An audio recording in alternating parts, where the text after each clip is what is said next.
So I just got back from Triggercon 2024. I had a great time, met a lot of cool people, saw a lot of cool products. I was going to make a vlog out of the trip, but things kind of got a little sidetracked along the way. So instead of a vlog style video, I'm going to give you a rundown of stuff that I thought was cool there. Got to talk to a lot of cool people. Holosun was there. They had their new thermal optics, both the night vision one and the thermal one.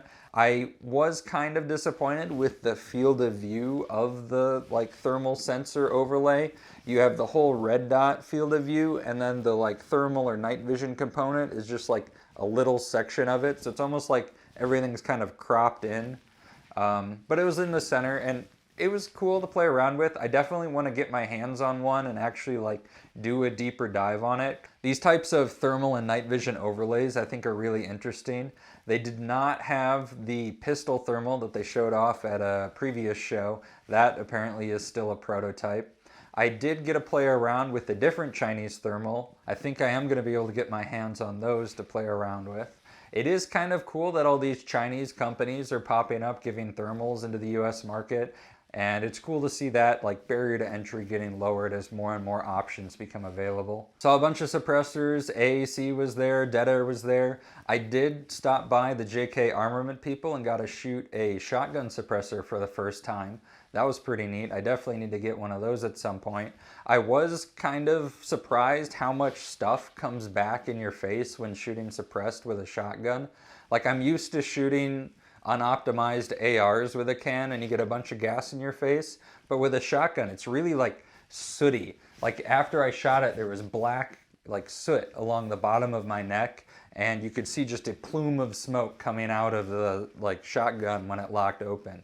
It's kind of a different animal than suppressing a normal rifle or pistol. There's also a new company there, Shadow Silencers, that I hadn't really heard from before. Apparently they're a new company from 4 months ago. They just popped up on the scene. All their cans are modular, and one thing that I thought was cool about it is you can rearrange the baffle stack based on what you shoot. So if you're shooting 5.56, you can move the blast baffles up front so you can handle the chamber pressure of a 5.56, or if you're shooting a 9mm through it, you can rearrange the different baffle shapes so it gets more of a sound reduction out of the can. Another thing that I thought was interesting is how much they were pushing the temperature reduction of their cans. They have a lot of surface area with all the modularity, and they were making a lot of claims about how cool the can gets after shooting, which I thought was kind of an interesting thing to target with marketing.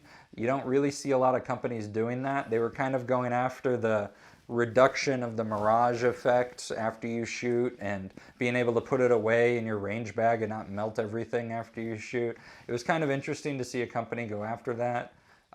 Wasn't able to really test if it works or not. They gave us 5 rounds to shoot through the can, so we'll have to wait and see if that actually is a thing or if that's just marketing.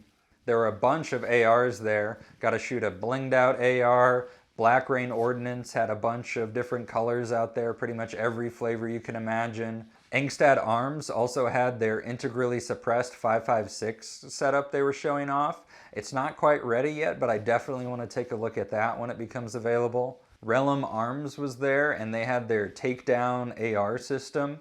That was the first time that I really played around with it. It was really easy, just a quarter turn, twist in, barrel separate from the receiver, stock separate from the receiver, and you could really break it down more than something like a law folding adapter. That was a cool system to see. The SIG booth did seem very corporate. Apparently there's one marketing guy who's allowed to talk on camera, and he wasn't even at the event. So that was a little odd. I also want to take a quick moment and thank the channel members. I don't have a Patreon or anything like that. Hitting the join button is a great way to support the channel. You can also pick up the jackets and hats from the AFTstore.com. Genesis Arms was there, and I got to see the Gen 12 shotgun. Now, they make a lot of claims about the ability to cycle a wide variety of ammunition. Shotguns are a very hard thing to do in semi-auto because you have super high power like slugs and buckshot, and then you have super low power like target loads. Having something that's able to handle that wide of a discrepancy in energy and still being able to cycle is really impressive. I wasn't able to test it out. They just had some Walmart birdshot there, They were making a lot of claims about that, and I don't totally buy them, but I haven't seen any evidence to the contrary, so maybe it is as good as they say. Somebody did put the Kimber booth right next to the Shadow Systems booth. I thought that was kind of funny. Both those guys were really cool. I didn't know that Kimber made revolvers. That was news to me. IWI was there. I got to play around with their new rifle in person. I was really surprised at how light it was. It's like all plastic, but it didn't feel like an airsoft gun. It was like the same weight as a G36, but this definitely feels plasticky and airsofty, but their rifle just didn't for some reason, and it was like the same weight, which I thought was interesting. I was able to put my hands on a Laugo Alien for the first time. I was pretty skeptical, but after shooting a couple rounds at range day, I do understand the appeal. I don't quite know if it's worth the price point yet. It's like $6,000 for one pistol, but it was very impressive to shoot. I definitely want to get more time on it and see exactly like what the quirks are and all that. That was a really cool gun and definitely one of the highlights. I also got to play around with the Mac MP5. That was pretty cool. I'm glad more MP5s are hitting the market. You can never have too many MP5s. A3 Tactical was there with their AR bullpup chassis, and I don't know how they did it or what sort of blood sacrifice they made, but somebody finally made a good bullpup trigger. Playing around with it, you cannot tell the difference between that and a normal high-end AR trigger. It was actually a good trigger. And so the award for finally getting a good trigger in a bullpup goes to them. They also had a bunch of like modern wood furniture on display.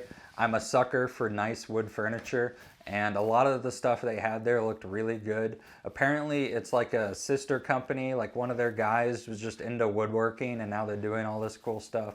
So that was pretty cool to see. I talked to the Q guys for a bit and actually got to shoot a real honey badger for the first time.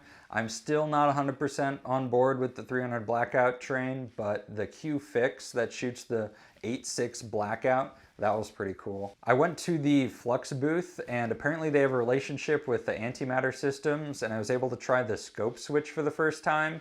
And this was my first time trying it in person, and beforehand I was very biased against this. It seemed like a very silly product, but actually trying it in person, I do see the appeal now. It does make using an LPVO easier. I don't think it's worth the price, but it's not a total gimmick. At least just playing around in a showroom, it did impress me a little bit. Barret was there and they were a big hit. At range day, the line was by far the longest for Barret. Everybody wanted to shoot a 50 cal, and especially when the public buses started showing up, their line was like 2 hours long. Overall, Triggercon was a really fun event. Got to meet a lot of cool people, got to see a lot of cool products. Thanks to Rellim Arms for hosting Triggercon 2024, and thank you for watching.